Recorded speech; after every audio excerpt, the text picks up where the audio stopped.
بسم الله الرحمن الرحيم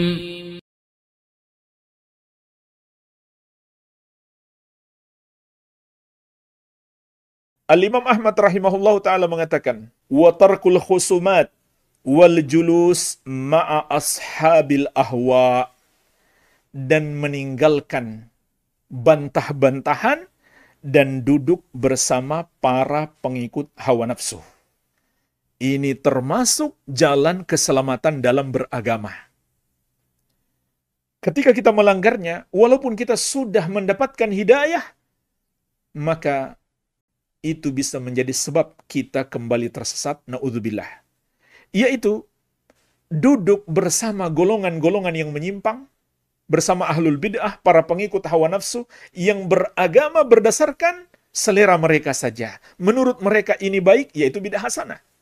Kalau menurut mereka buruk, barulah bid'ah sayyi'ah. Itu namanya ashabul ahwa, pengikut hawa nafsu. Beragama hanya berdasarkan selera mereka. Tidak mengikuti dalil. Maka jalan selamat adalah menjauhi mereka. Tidak bermajelis dengan mereka. Tidak menjadikan mereka sebagai guru. Apalagi ini. Ini lebih parah.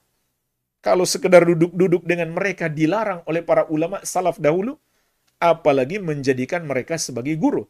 Bahkan secara umum, duduk bersama golongan yang menyimpang, berdialog dengan mereka, berbantah-bantahan dengan mereka, itu adalah hal yang terlarang. Kenapa jemaah sekalian ini terlarang? Karena tatkala kita mendengarkan ucapan-ucapan golongan yang menyimpang, apalagi dibungkus dengan dalil-dalil, padahal dalil itu salah dipahami, tidak mengikuti pemahaman sahabat. Namun kita ketika mendengarkan dia mengucapkan dalil, bisa jadi kita tertipu. Kita mengira ucapannya sesuai dengan dalil. Apalagi kalau kita lihat, Masya Allah, hafalannya kuat.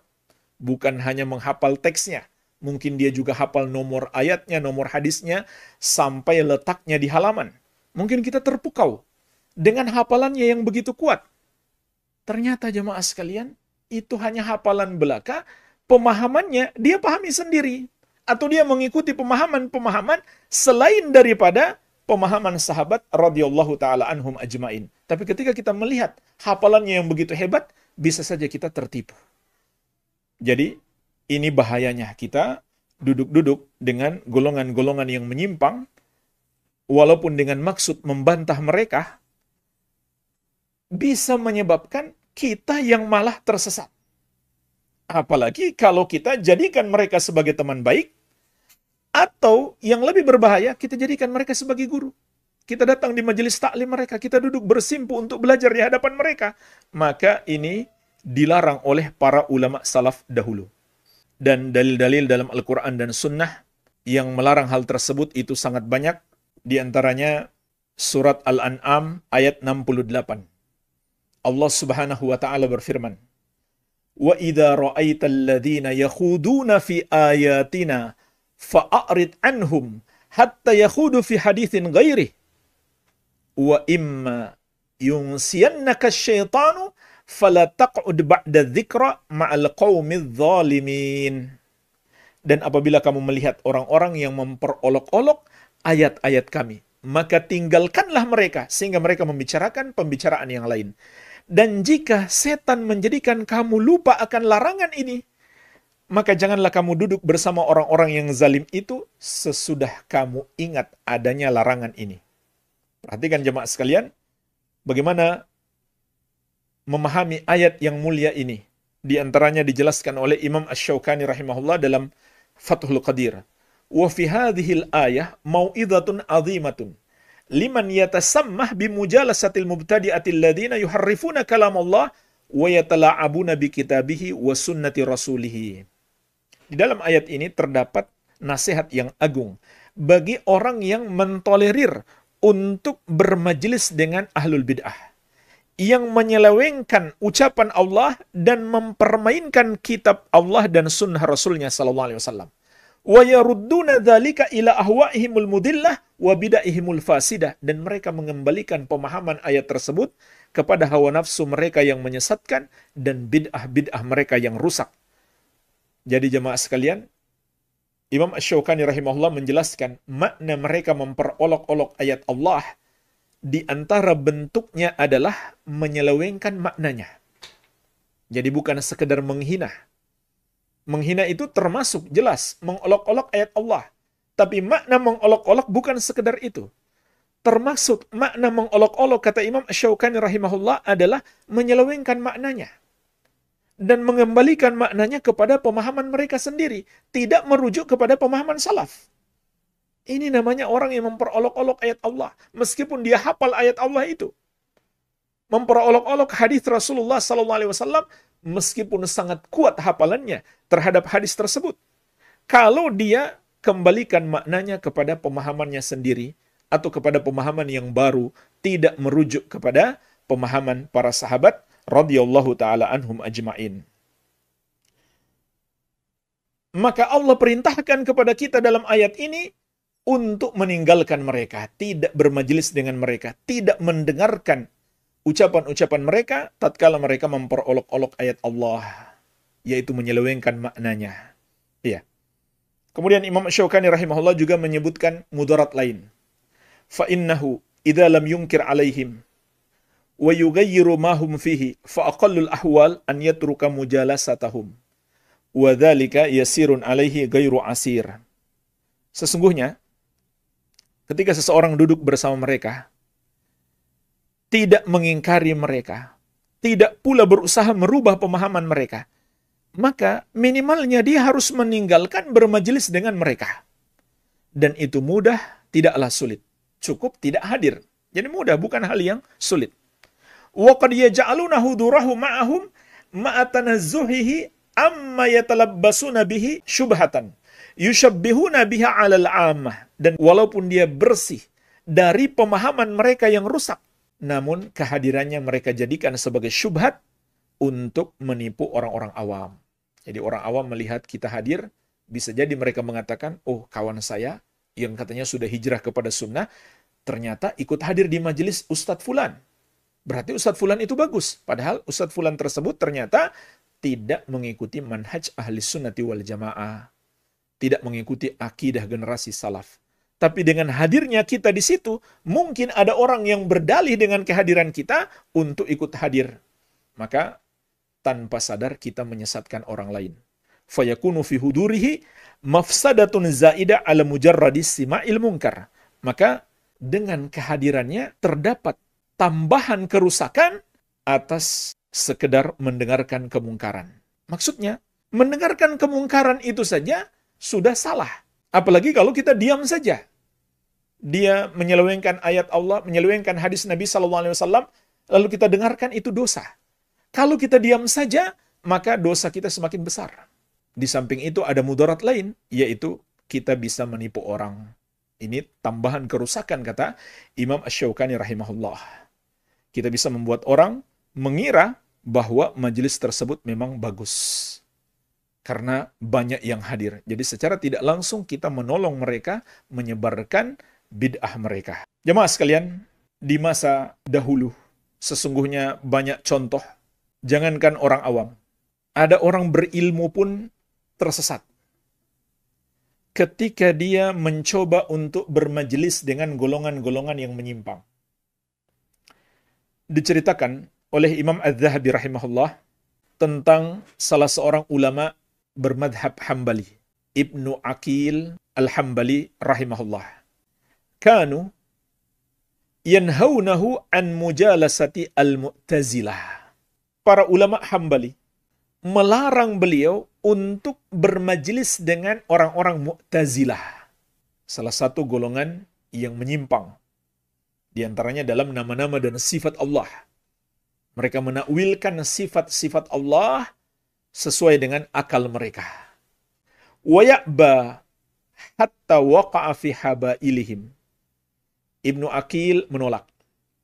Sampai akhirnya dia terjatuh dalam pemikiran mereka. Wa tajassara ala ta'wilin nusus. Dan dia pun berani menakwilkan nas-nas sifat Allah yang tidak pernah dilakukan oleh para sahabat Nabi Muhammad SAW. Jadi ini ajaran baru. Menakwilkan nas-nas tentang sifat-sifat Allah. Allah kabarkan Allah istiwa di atas arsy, mereka bilang bukan maksudnya istiwa, tapi istila. Allah berkuasa di atas, Allah tidak di atas. Ini ajaran baru. Allah mengabarkan Allah memiliki tangan, mereka mengatakan maksudnya bukan tangan, itu kekuatan. Nggak ada tangan Allah. Ini penafsiran baru, nggak pernah diucapkan oleh para sahabat Nabi Muhammad SAW. Maka tatkala dia bermajelis dengan mereka, pada akhirnya dia pun mulai berani mengikuti ajaran mereka, menakwil sifat-sifat Allah dengan penakwilan yang baru yang tidak pernah diucapkan oleh para sahabat. Nas'alullah as-salamah, kata Imam Az-Zahabi, kita mohon kepada Allah keselamatan. Kemudian Ibnu Aqil pernah mengatakan, bagaimana beliau beralasan awalnya, sehingga beliau menolak kawan-kawan beliau yang melarang perbuatan beliau tersebut.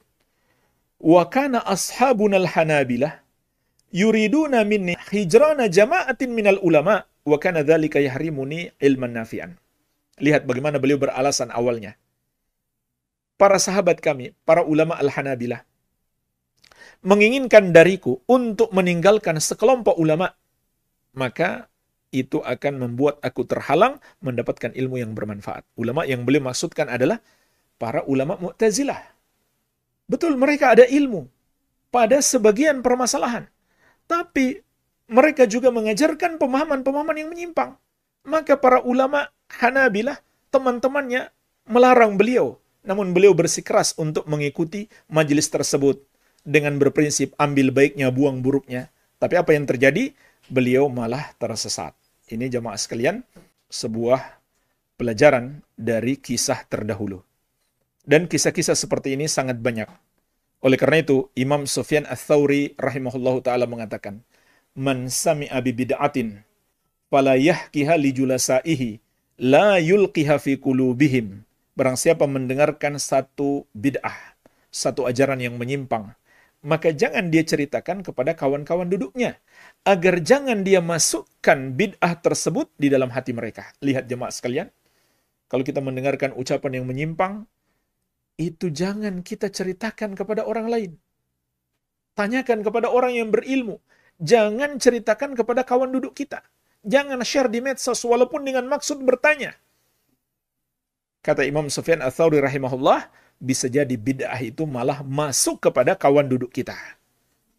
Perhatikan bagaimana Imam Az-Zahabi rahimahullah memberikan komentar terhadap ucapan Imam Sufyan Ats-Tsauri tersebut. Beliau mengatakan, Aktsaru a'immatis salaf ala hadha at-tahdhir yarawna anna al-quluba dha'ifah wa syubha khattafah. Kebanyakan para ulama salaf memberi peringatan keras agar tidak mendengarkan ucapan-ucapan bid'ah, agar tidak bermajelis dengan golongan yang menyebarkan pemahaman-pemahaman baru yang tidak mengikuti jalan salaf. Kenapa? Karena mereka memandang hati itu lemah, sedangkan syubhat menyambar-nyambar. Subhanallah. Orang yang memandang remeh masalah ini, seakan dia mengatakan, hatiku lebih kuat daripada hati para ulama salaf. Aku tidak takut mendengarkan ucapan orang-orang yang menyimpang. Tidak apa-apa aku bermajelis dengan mereka. Yang baik aku ambil, yang buruk aku tinggalkan. Seakan-akan hatinya lebih kuat daripada hati para ulama salaf yang takut mendengarkan ucapan-ucapan yang menyimpang karena takut tersesat. Kemudian jemaah sekalian, ada satu penjelasan yang sangat bagus dikatakan oleh Imam Ibnu Battah rahimahullahu taala dalam kitab beliau Al-Ibanah. I'lamu ikhwani anni fakkartu fi sababil ladzi akhraja qauman minas sunnati wal jamaah. Ketahuilah wahai saudara-saudaraku, sesungguhnya aku telah merenungkan apa sebabnya yang telah mengeluarkan segolongan orang dari manhaj ahli sunnati wal jamaah. Wattarrahum ilal bid'ati wasyana'ah. Dan menjerumuskan mereka kepada bid'ah dan keburukan. Wafataha babal baliyah ala afidatihim. Dan membuka pintu musibah terhadap hati mereka. Rusak hati mereka karena memiliki akidah yang menyimpang. Wahajaba nural haqqi an basiratihim. Dan menghalangi cahaya kebenaran dari pandangan hati mereka. Fawajadtu dzalika min wajhain. Maka aku dapati sebabnya dari dua sisi. Inilah jemaah sekalian, dua sebab terbanyak yang menjerumuskan manusia dalam kesesatan. Ahaduhuma, yang pertama adalah al-bahthu wat-tankir wa kathratus su'al amma la ya'ni wa la yadurul muslim jahluhu wa la yanfa'ul mu'min fahmuhu. Membahas, mendalami, dan banyak bertanya tentang sesuatu yang tidak bermanfaat bagi seorang muslim, yang bukan urusannya, dan tidak membahayakannya kalau dia tidak tahu. Tidak pula bermanfaat bagi seorang mukmin kalau dia memahaminya. Ini sebab yang pertama. Suka membahas, mendalami hal-hal yang nggak manfaat. Kalau kita nggak tahu pun nggak membahayakan kita. Kalau kita tahu nggak bermanfaat bagi kita. Ini hati-hati. Kita bahas secara mendalam, padahal kita nggak tahu pun nggak berbahaya. Kita tahu pun nggak bermanfaat. Ini sebab yang pertama. Wal akhar, yang kedua adalah mujalasatu man la tu'man fitnatuhu wa tufsidul quluba suhbatuhu. Bergaul dengan orang yang tidak aman dari fitnahnya dan bersahabat dengannya dapat merusak hati, yaitu golongan-golongan yang menyimpang, yang menyebarkan pemahaman-pemahaman yang bertentangan dengan jalan Rasulullah SAW dan para sahabat radhiyallahu taala anhum ajma'in. Bergaul dengan mereka, mendengarkan ucapan-ucapan mereka, apalagi menjadikan mereka sebagai teman baik, lebih berbahaya lagi menjadikan mereka sebagai guru. Ini kata Imam Ibnu Battal rahimahullah, di antara sebab terbanyak manusia itu tersesat setelah mendapatkan hidayah. Maka ini termasuk jalan keselamatan, menjauhi golongan-golongan yang menyimpang. Jangan mendengarkan ucapan-ucapan mereka. Sama saja, apakah di majelis mereka, atau di medsos mereka, di YouTube mereka, jangan dibuka. Walaupun kita cuma ingin mencari tahu karena lagi viral, jangan. Itu bukan jalan yang ditempuh oleh para ulama ahli sunnati wal jamaah. Kita bisa kena syubhat, nanti kita repot sendiri. Hati kita menjadi goncang karena terkena syubhat.